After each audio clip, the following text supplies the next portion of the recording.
Hmm.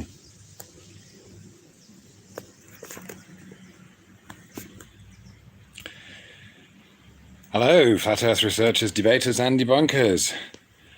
Finally got a chance to relax in the garden after getting back to Phuket about a month ago now, more than a month ago now, building up for Christmas, thanks to some very generous support to get out of prison England. And especially as it's turning out now with the lockdowns, the fourth tier lockdowns. So that's it's quite a relief to be here finally. And yeah, as I say, it's very fortuitous, and it's just been crazy. Just for those of you who know or don't know, I got stuck in the UK for hi Tom, good to see you too, man. Got stuck in the UK for about 9 months, and kind of October time was able to start making plans to get back to Phuket and jump through many hoops and spend a ridiculous amount of money. Hi John, good to see you, man. Okay, so it must be some kind of daytime in the UK now, I presume. Yeah, so I'll just to give you an update on what's going on in Thailand as far as that goes. I mean, when I got into quarantine for 2 weeks, it was well, obviously, kind of mentally prepared for it, and it was just obviously a massive relief to get there, but yeah, it was obviously treated as if you've come with a disease, and a lot of things put into place. But eventually, once I got out, it was like, well, life's pretty much as normal. People are wearing masks here and there. Not everyone. It's funny actually, because you've got more people on motorbikes wearing masks than actually wearing helmets. So the irony that confronts you as soon as you see that is kind of funny. But okay, I'm not seeing many chats. I'm seeing about 11 people here, but yeah, I hope I'm able to see the chats if it comes through. So yeah, obviously, whatever you Trackmatic, whatever you believe or think about the whole COVID thing, obviously, countries are doing what they can to show that they're combating it. Hi, R Green. Hi, Adrian. Oh, 7:40 a.m. in the UK. Okay, thanks. Yeah. Hope you're having some kind of nice weather at least.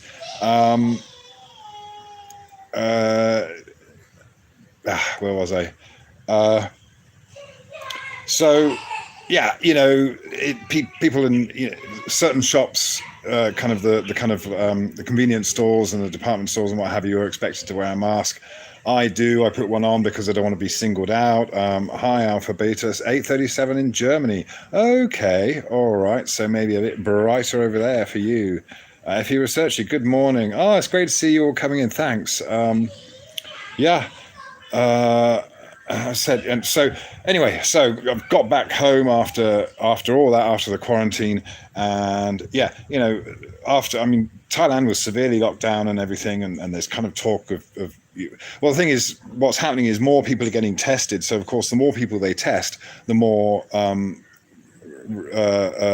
positives are found, and of course, actually, it even says 90%, more than 90% of those cases are asymptomatic. So this would just appear to be something that a lot of people have. Especially when I was preparing for coming over and doing, obviously keeping up to date on the forums with all the COVID tests and things. There was one guy who tested positive 3 times, so he kept missing his flight. It was horrible for him, in a very similar situation to me. Family over here, got the flights ready, got the visa, got the certificate of entry, and got the insurance and all that stuff. But then, of course, it all comes down to whether or not you passed the COVID test, and this guy, got three positive results, but asymptomatic. He didn't have any symptoms, and it just. Okay, I'm getting distracted by a question here. Do you believe in a specific religion, since you're a flat earther and there are almost no atheist flat earthers? No, well, this is the thing, what becomes obvious when you look into it is that heliocentrism, it was a revolution, the Copernican, what do they call it? The Copernican revolution, yeah? So there was a paradigm shift in general consensus or scientific consensus, and this has religious-like connotations. In my mind, the change to heliocentrism was not necessarily scientific discovery. It was the introduction at the same time as the Gregorian calendar, which is a solar calendar. So that becomes a way of life, a religion, as it were. This perception of, and of course, then it appeared, all the theories and explanations and what have you that come to go with the heliocentric model, the Big Bang, and all that stuff, is it has a religious context, because we are talking about our origins, any kind of perceived meaning of life and all that kind of stuff. So it becomes a religious thing. So even atheism is a religion, Alpha Beta, because you're labeling yourself as someone who has a fixed belief about something that we can't ever know. But what is obvious, if you look around you, is great to see you, Level Earth of Adam. Scientism is a religion in itself, FE researcher, yeah.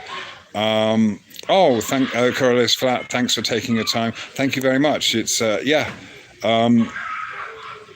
labor of love.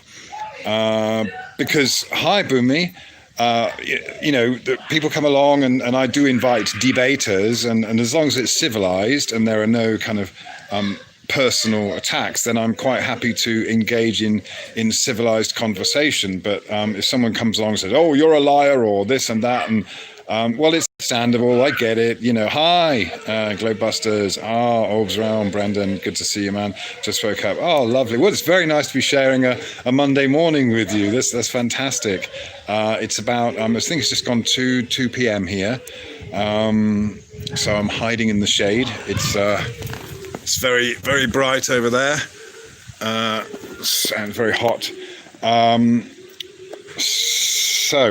Atheism, heliocentrism, scientism, and all that stuff, is our religion. So, of course, it's a misconception that a flat earther has this belief. Yes, there are certain models that are bandied about, and ideas and theories and concepts that we can kind of agree on to a certain extent. But if it goes anything beyond what we experience or see or know of for sure, then that's just speculation. And so, heliocentrism or the globe, having faith in the globe, you basically have to have faith that at the horizon, beyond the horizon, is curvature that you've never seen. So, and gravity that you can't measure.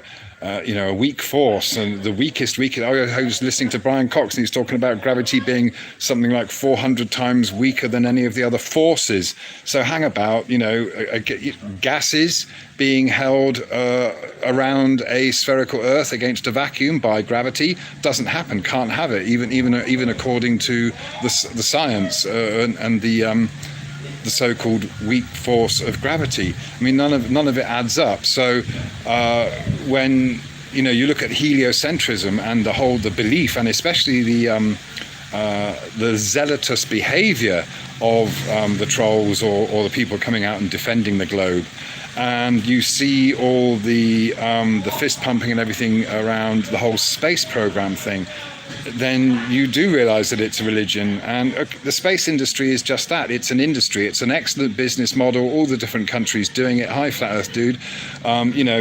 Sometimes people say, oh, well, what about, Japan, China, and India even? And well, yeah, space is a massive industry. It's a wonderful way to fleece the public and get taxpayers' money. Create jobs for the politicians. They love it. It gives them kudos. Everyone gets building this and that, and so it's a good business model, and that is, and when something's good business, it doesn't matter what country it's in. If they'll adopt a good business model if it works, won't they? Trackmanic, the periodic table is known to science. Well, okay, yeah, cool. That's again, common things are agreed upon, but of course, there's this perception that all scientists agree that the Earth's a globe. Well, most science isn't at all dedicated towards chemistry, physics in its normal sense. I was just looking at some things about orbital mechanics and the history of it, and again, it all comes down to mathematical models and making predictions and going from circles in the geocentr. Of course. Oh, okay, alpha betas are now asking, what do you think of evolution? I don't believe in it. I don't know. I mean, there is adaptation, that's for sure. Again, the point I was coming to there, alpha beta, was that, intelligent design or intelligent creation is obvious. There is intelligence in everything around us. The trees, I mean, the tree flowering and doing its thing, and the way that goes into the soil, and we eat the fruit, and all of this, it's all very intelligently designed, that's for sure. How and by whom remains a total mystery, and of course it also brings into question why. These are beyond anything we can ever really know. It's all speculation, so anything that goes beyond well, so creation is obvious. Creation, intelligence, things.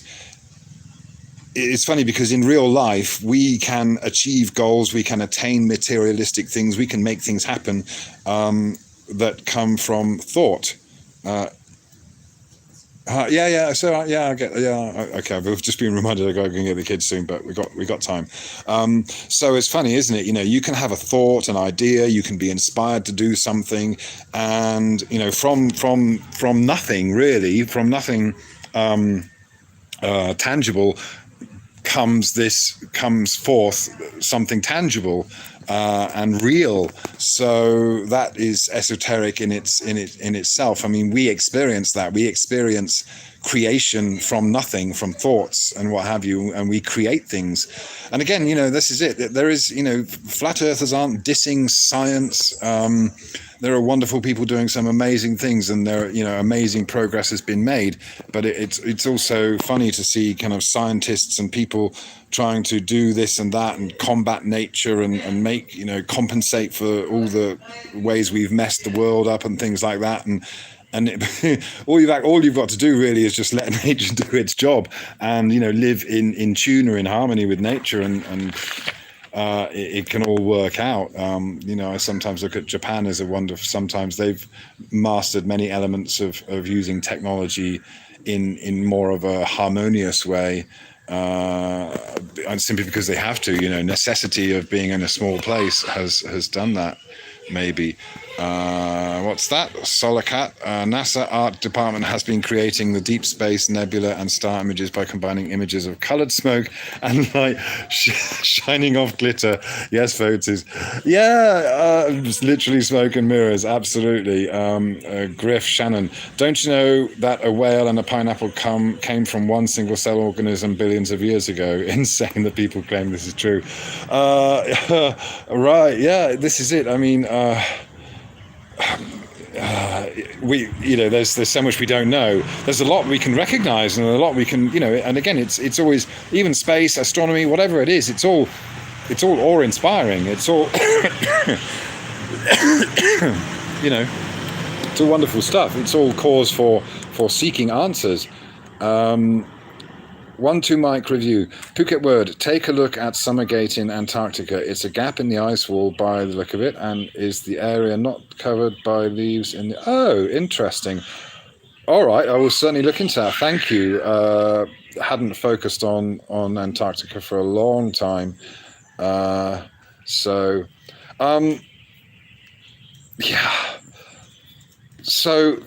Yeah, this is, when it comes down to, asking about belief, then the whole point here is to, and I think it's obviously flat Earth is hi F that world. The whole point here is,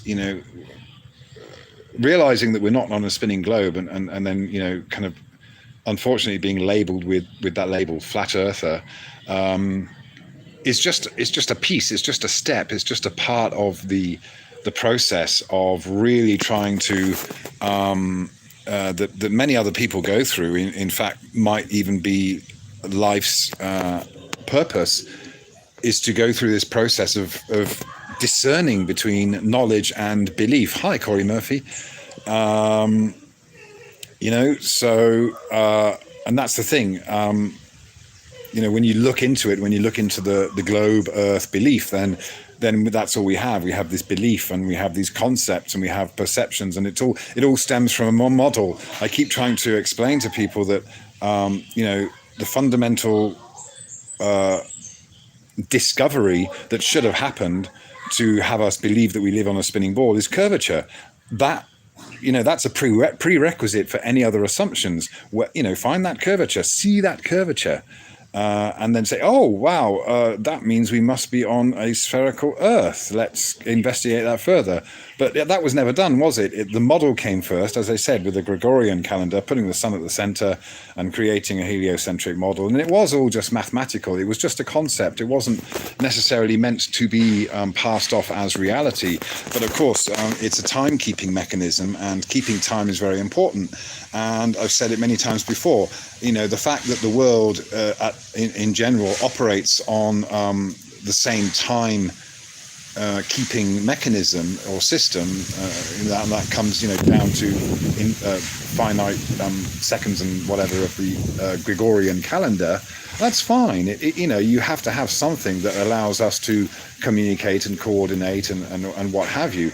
Again, that's what with maps and things like that, the poles and the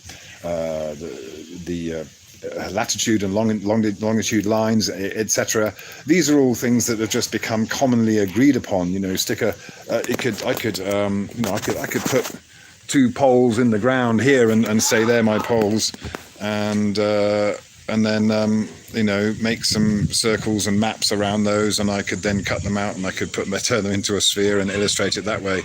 But great conjecture. I'm hoping to film that. Yes, I will hope to film that. It'll be interesting.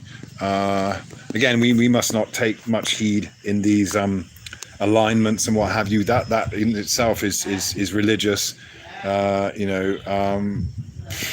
Doesn't to me it might. Okay, there might be some differences in energy and things like that, but I really people might those who want to bring certain things into place might be using it as a marker, as their ways, because it fills their belief, and they're inflicting that on us.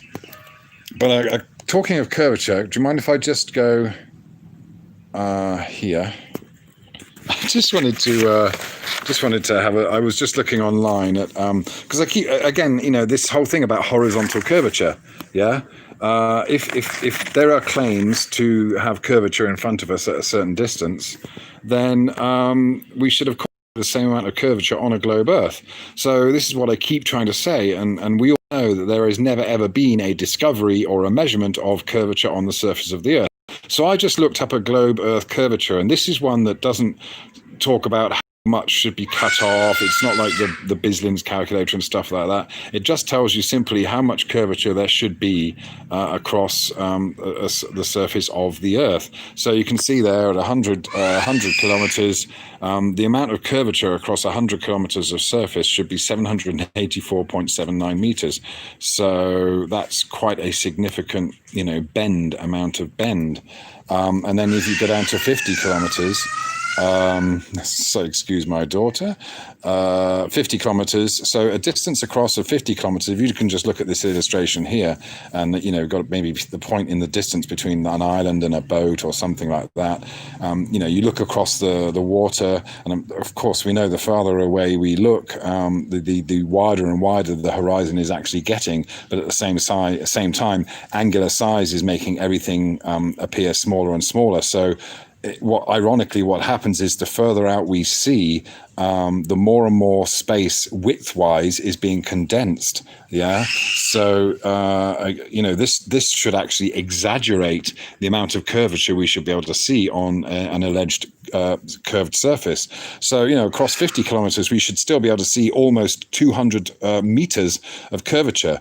200 meters of curve would be easily discernible across 50 kilometers. Yeah, there's I'm sure any one of us can go and find a horizon that's 50 kilometers across. You can even work it out with an arc calculator. You can, if you're looking, if your perspective is kind of this, going out, you've got your central point here where my fingers start, and there's an angle going out of this field of view. That's, maybe it could be 40 to 60 to even a 90 degrees even, and then you can work out with an arc calculator how much distance across the horizon is every time you go across there. So even 20 kilometers. So even if we've got a 20 kilometer wide horizon, we should be able to see 31.39 meters of curvature. Should be absolutely observable and measurable. And of course, it comes to, we get these kinds of illustrations, and of course it's kind of clever that we can have this, we can illustrate this external reference frame of people on an Earth, but and how they might be looking down to someone, and of course but look, if you just had three people at a distance of 20 kilometers or 40 or 50 kilometers apart, and let's say almost 200 meters of curvature between them, so let's say 100 meters of curvature either side of the guy in the middle, and of course according to these two guys on the outside, this guy should actually be higher up, physically higher. Yeah. So that's something we never see. And of course we never see this side on view. It's funny, we're always given these illustrations and told to perceive ourselves from this external reference frame, and how our line of sight is going and doing this and blah blah blah. But of course this curve is simply replacing angular size as it depreciates in the perspective of the eyes of the viewer. Yeah. So, but again, we just don't see this. We don't see this horizontal curvature. It's never there. Wow, I'm missing there. All these chats have come through while I've been doing this. Hang on, I'm just going back through the chats. Right, FE researches pretty much everything is done to keep people in some sort of slavery. Why? Don't really know. Yeah, it's interesting, isn't it? Well, it's it's all just corporations collaborating and conspiring. Yeah, and yeah. It's all just business. What's that? All Chuckleberry space farces use chevrons, Chuckle Club puppets. 1 to Mike review. I have started to think that the book Gulliver's Travels should be classified under non-fiction. Who knows, man? Yeah, we could be meeting. It could be something. Who knows? We just cross the pond and find something else, a different race. Tataria, okay, Yellow Brick Roads, all right.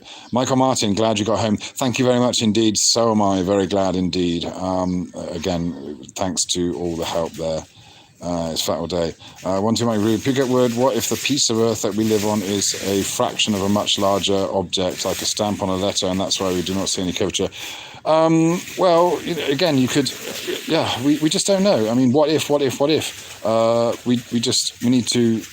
We don't know these things, and the Earth could be infinite. We could be a puddle. Who knows? Yeah. It could be anything. But I would, again, what if? Again, what I'm pointing out here is that any claims of curvature should start with observations and measurements of curvature. And then, rather than assuming a certain model, turning that and passing that off as reality, and then making all these explanations to fit it. Let me just turn the camera around again. Oops. There we go. Oh, God, sorry. Oh, hang on. Let me. Right, I've got to scroll back down with the chat. Hang on. Oh, sorry if I'm missing that. Hi, Celine Leon. All right, mate. All right. The globe is a cult. Stop mocking. Yeah. Okay. Bloombergs are telling. Yeah. Okay. All right. I'm gonna have to miss a few of these chats and come on down. The moon is tripping me out. Yeah. Okay. Adrian Dunn. I haven't found a NASA fanboy yet that can explain how their rockets can leave the planet and return without twatting into at least once. Oh, funny. Yeah. Michael Martin, oi oi. Okay, yeah, and of course, the way the heliocentric thing came in. I mean, as I said, it was at the Copernican revolution, so it was a paradigm shift. And what's so interesting about that is, 9/11 was a paradigm shift, or it was a wake up, because for a lot of people, even if it was after the event. I mean, I know for me it was several years afterwards, but you then start to see how the charade, how the play, how the theatrics is brought about, how the problem, reaction, solution thing. I've got to give credit to David Icke for that, just explaining that, and making it clear how that's done, and so of course, even if it's funny because you point out the links between Bill Clinton and not Bill Clinton, Bill Gates and the pharmaceutical companies and the biotech and all that thing, and just for pointing out, you get labeled a conspiratard. And it's like, no, this is how the world works. This is the world of commerce. Again, the space industry, all that stuff. It's just another. It's a billionaire's business. Yeah, it's where it's so okay. You've done this, you've done that, you've made your millions, then you made your billions. Now what? I want to make trillions. Yeah, and that's all it is. And that is the way the world works. It really is. The people in government, it's their job to make money for the treasury. That's what they do, and it's their so it's their job to keep the public employed, and there's I'm going to try and individual perspective. Hi, yeah, Space Force. Hang on, I'm just going to. There's a. I wonder if I'm going to try and get near him. There's a little iguana, baby iguana. I'll put my finger, where's my finger? Right there. Little baby iguana on the little bench there. Lovely long tail. Let's see if he scuttles off when I get close. It's all right. Stay there, mate. Oh. Yeah, we've got lots of them running around the garden at the moment. He's off now. Bye-bye. They love hiding in the leaves there. Yeah, so that's the little thing. Yeah. All right. Oh, Dale, say hello. My wonderful wife, who's suffered greatly while I've been away, and just I'm very thankful to be back. She was, having to look after the kids and everything, and my eldest daughter took on all my duties while I was away, and her health has suffered greatly from it. She used to be very fit and healthy, and now she's kind of very swollen from something that we can't really kind of work out what's wrong. But a lot of it is probably down to stress and tiredness. Okay, Rhett asking about the elephants. Well, of course, because tourism closed down, then a whole load of stuff has happened with the elephant place. Because the elephants and their owners, they had to go back to their home provinces and stuff during the whole COVID times. And of course, so at the moment there's a couple of baby elephants or young elephants there. There's a kind of the places that have elephants in Phuket are kind of helping each other out, but it's tough because they're just having to rely on kind of local support at the moment. So tourism is still pretty much at a standstill. Tourists have to. It's possible to get tourist visas, but they have to go into quarantine for 2 weeks. Yeah, not much happening there at the moment. Just trying to, just keep things going with them. Right. Oh, I'm getting all sorts of notifications. Oh, no, no, no! I don't want to stop streaming. No. Yeah. So no, this is it. We see these paradigm shifts, don't we? The Copernican revolution was a paradigm shift in scientific consensus. 9/11 was this paradigm shift in consensus. We know, however or whoever did it, many people benefited from knowing beforehand, and of course it was the catalyst for the invasions of other countries. It was just, that's what it was used for. And so we see, just as we see time being used to imprison us in many ways. And, again, that time is coming from the Copernican model. Because actually, isn't it really, when you think about it, we're all operating on our own individual time, according to maybe, according to our own, the planetary alignments for us, or, the sun and the moon, what have you, the seasons do their things. In fact, that's interesting. What I noticed, it's something I'd like to talk about in more depth later on, is that I did go back to the UK. I think it was in October. Yes, I'm going to try and film the conjunction tonight, mate. Yeah, we'll definitely check out the different. It should be interesting to see the alignment in which way it's facing. Here compared to other places. So what are the stars? Good question. Nobody knows. But where was I? Lost track there. What I was getting to. So I'd previously been back in October in the UK just for a very short visit, and the blackberries were out. It was lovely, because it was around Halloween time. The blackberries were out; they were just ripe. But this time, while I was back there, while I was stuck there, I noticed that by October they were all gone. All the blackberries had ripened, and that was it. It was the end of the season, and of course this would seem out of whack, but no, not really, because everyone's referring to this Gregorian calendar and the months, the 12 months, in a very fixed format that doesn't actually fit with the passage of the seasons. It's this artificial timekeeping mechanism that's been put upon us, of course, because you get very close to being able to create these circles with it, or it just kind of works. They've tried to work it mathematically to fit the Gregorian calendar.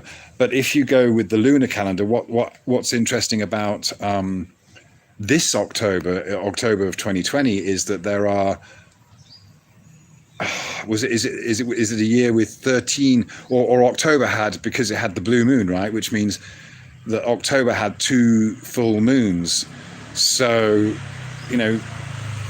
basically the season, the blackberries there in the UK were in line with the lunar seasonal changes, and of course it was all happening, just it was out of sync again with the the Gregorian October. And again, that's why we get you're something, we had a early summer, or blah blah blah. And it's, well, the thing is, after a while, the Gregorian calendar, the months of the year, gets so out of whack with the actual seasons that you have to have these leap days, the leap years and what have you, just to kind of bring things back. It's funny, isn't it? Because you still, it's the imperfect perfection of nature. It's quite funny.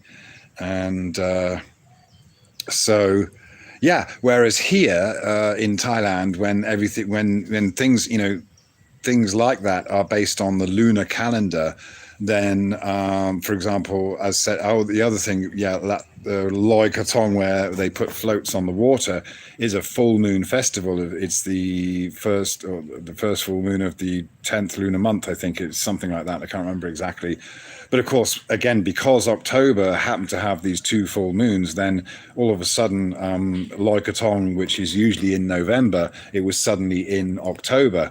And simply because it's following the full moon of of that. And so the lunar calendar doesn't have a start and a stop point, whereas of course the Gregorian calendar does, the whole kind of New Year thing. Although here the New Year is kind of April, which is again in line with the seasonal changes and the kind of pagan New Year. Hi, Andy Taylor from Glasgow. Okay. Well, right. Okay. 1, 2, Mike. Sorry, you've been kind of obviously sending me a lot of little info. I'll go through this later. There's very interesting stuff about the gate. Yeah. What's that? Boggan?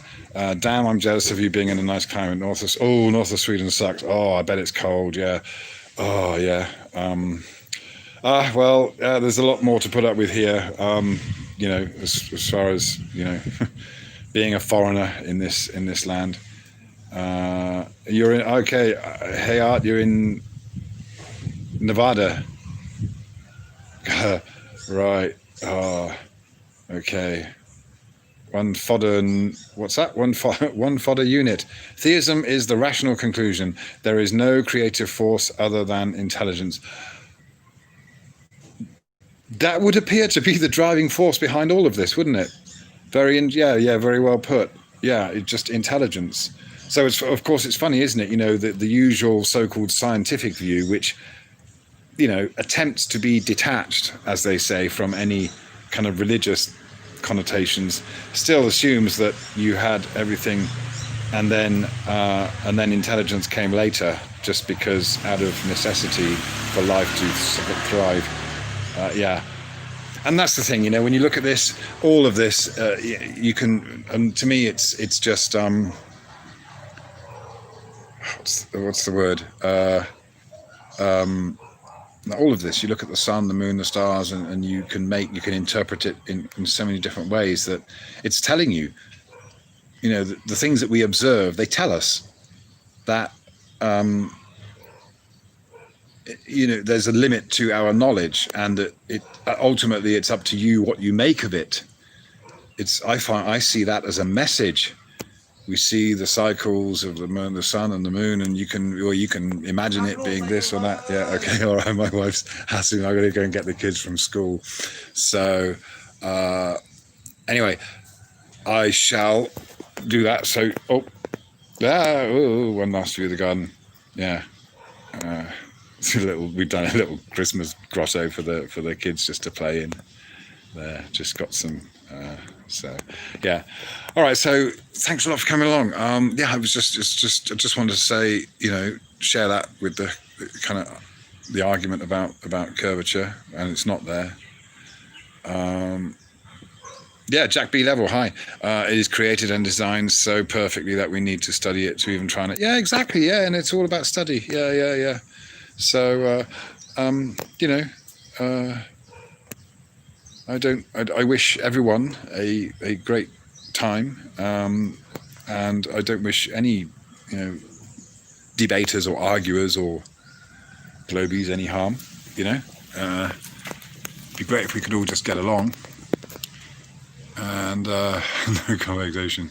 Yeah, so I got to go, and it's been fantastic. Thanks a lot for tuning in, and I'll try and film the conjunction tonight and do some more kind of properly planned videos, but just nice to catch up with everyone and say thanks once again to all those that have helped out.